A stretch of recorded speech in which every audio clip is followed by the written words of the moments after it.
विचार रखे हैं वह बहुत ही महत्वपूर्ण है। हम सभी देश की सीमाओं की रक्षा में दिन रात लगे हमारे वीर जवानों के साथ चट्टान की तरह खड़े हैं। उनकी वीरता, उनके कौशल, उनकी सूझबूझ पर देश अटूट विश्वास रखता है। इस सर्वदलीय बैठक के माध्यम से मैं शहीदों के परिवारों को भी ये विश्वास दिलाता हूं कि पूरा देश उनके साथ है, पूरा देश उन्हें नमन करता है। साथियों, पूर्वी लद्दाख में जो हुआ उसको लेकर आपने रक्षा मंत्री जी और विदेश मंत्री जी को सुना भी और प्रेजेंटेशन को भी देखा। न वहां कोई हमारी सीमा में घुस आया है, न ही कोई घुसा हुआ है, न ही हमारी कोई पोस्ट किसी दूसरे के कब्जे में है।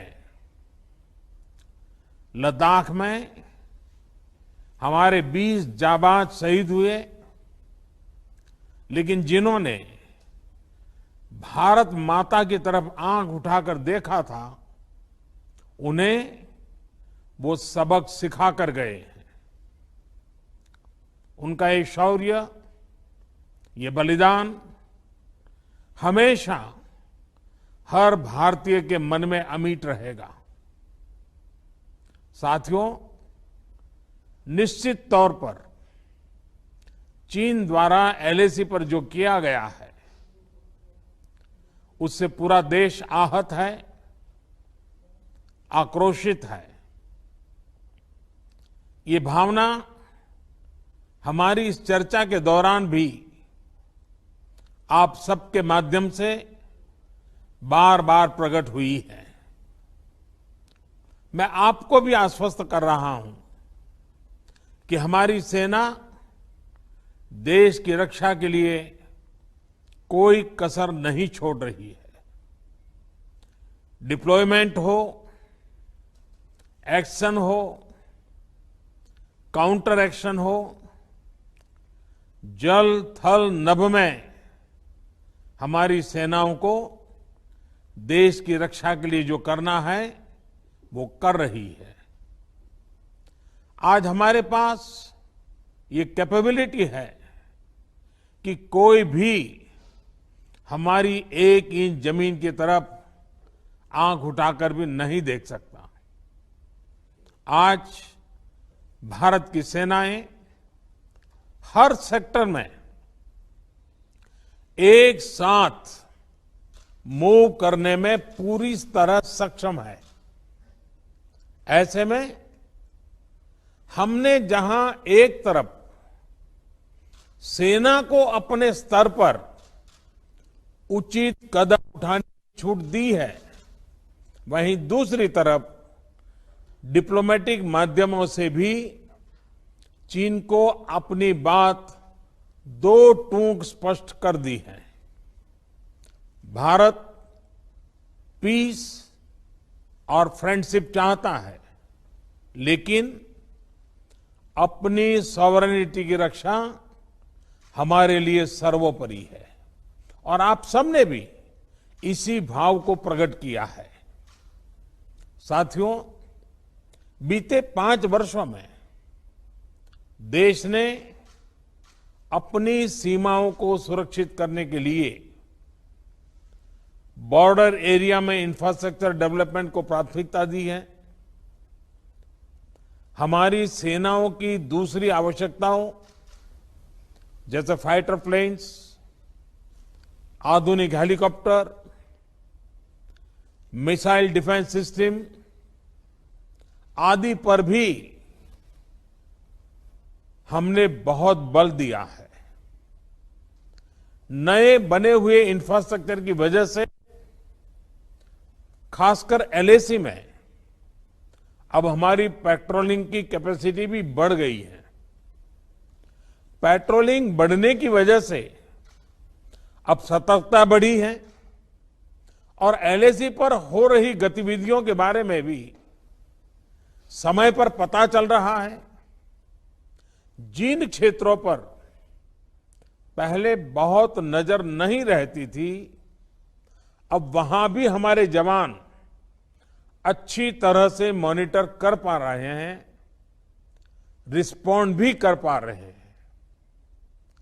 अब तक जिनको कोई पूछता नहीं था, कोई रोकता टोकता नहीं था, अब हमारे जवान डगर डगर पर उन्हें रोकते हैं, उन्हें टोकते हैं।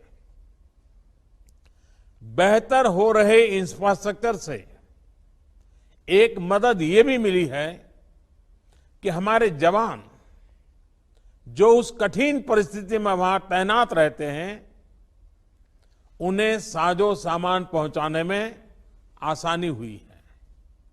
साथियों, राष्ट्रहित, देशवासियों का हित हमेशा हम सभी की सर्वोच्च प्राथमिकता रही है। चाहे ट्रेड हो, कनेक्टिविटी हो, काउंटर टेररिज्म हो, भारत ने कभी किसी बाहरी दबाव को स्वीकार नहीं किया है।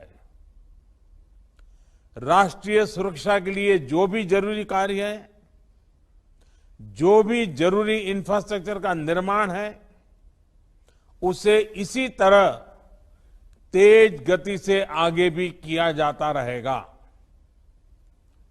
मैं आप सभी को, सभी राजनीतिक दलों को फिर से आश्वस्त करता हूं कि हमारी सेनाएं सीमाओं की रक्षा करने में पूरी तरह सक्षम है। हमने उन्हें यथोचित कार्रवाई के लिए पूरी छूट दी हुई है।